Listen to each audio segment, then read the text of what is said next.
Olá, estamos iniciando o nosso 5º PodTake. Inclusive, esse tema é bem curioso, que é sobre acústica e acessórios para estúdio. Esse tema é muito comum ter algumas dúvidas quanto, por exemplo, à função do DirectBox, o porquê de utilizar amplificador para fone, pop filter, e na parte da acústica é também dúvidas quanto como e onde eu coloco espumas, para que serve. Enfim, eu vou estar falando de uma forma bem prática e objetiva e tirando todas essas dúvidas. Vamos lá. Acústica. Nós temos diversos tipos de espuma, inclusive nós temos a espuma lisa, a flat, a casca de ovo, que inclusive é aquele design tradicional que sempre vemos em rádio, em estúdio. E Murilo, e para que serve, afinal? Tem diferença? Então, uma espuma, para ela ser eficaz, vai depender muito do coeficiente de absorção que o próprio fabricante indica quando você vai adquirir essa espuma. O importante para que você saiba é justamente que existem 3 modalidades principais que você vai encontrar. Uma espuma que é para equilíbrio de frequência, uma espuma que é para o controle dos graves, que nós chamamos de bass trap, que é colocado na parte lateral do estúdio, nos cantos, onde se formam as ondas estacionárias. Então isso elimina bastante as frequências baixas da sala. E os difusores, qual a função do difusor? Justamente fazer com que o som ele seja refletido. Então, geralmente em ambientes que é necessário existir essa reflexão, a gente coloca esse tipo de espuma. Então nós temos essas 3 modalidades.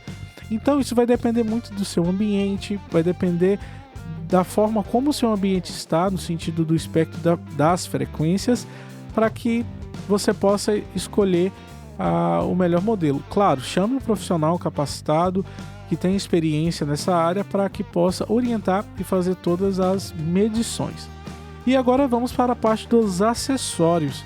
O DirectBox é um acessório muito importante e ele é responsável justamente para que exista uma boa transmissão do sinal de áudio. Então, geralmente, quando você tem algum tipo de ruído no cabo, o DirectBox ele faz justamente esse processo de anular esse ruído. Então, qual a função primária do DirectBox? Justamente anular ruídos. É claro que tem aquela correlação de cabos balanceados e cabos desbalanceados. Geralmente os cabos desbalanceados eles têm mais ruído. Então o DirectBox ele de certa forma ele torna o cabo que está desbalanceado e torna balanceado. É claro que é o equipamento que envia o sinal balanceado.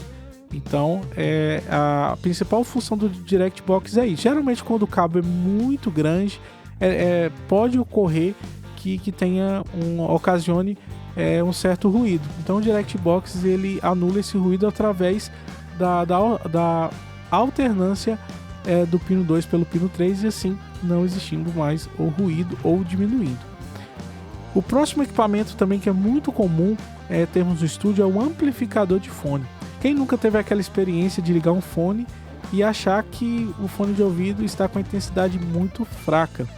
Ah, Murilo, mas não é alto? Lembrando que alto tem a ver com frequências e forte e fraco tem a ver com intensidade. Então, nós vamos utilizar essa linguagem, que é forte.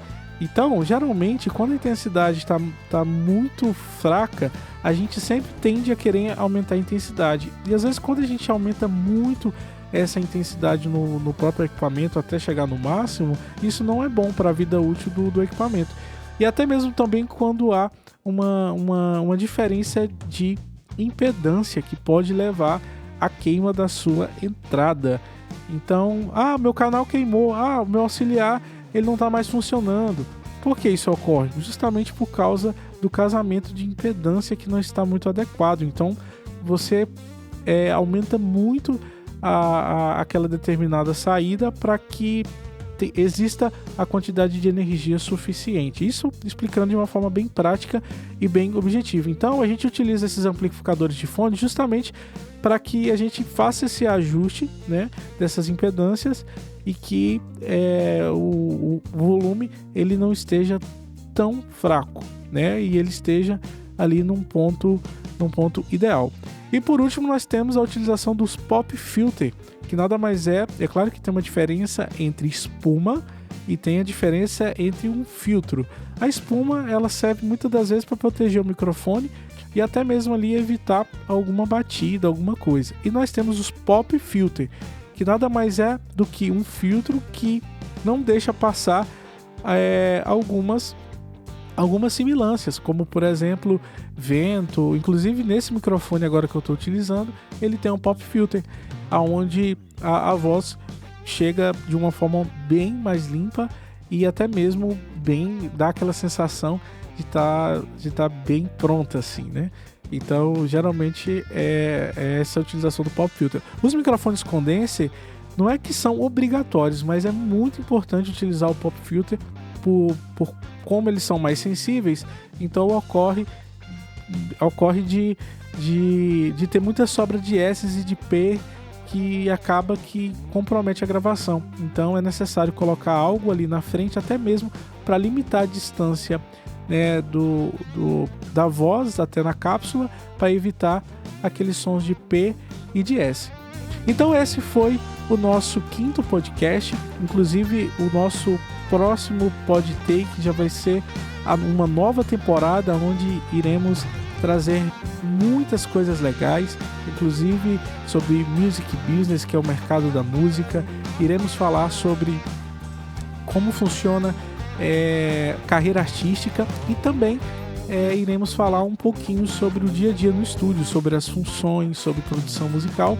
Então vai ser muito interessante. Então é isso, espero você na nossa próxima temporada. Até mais!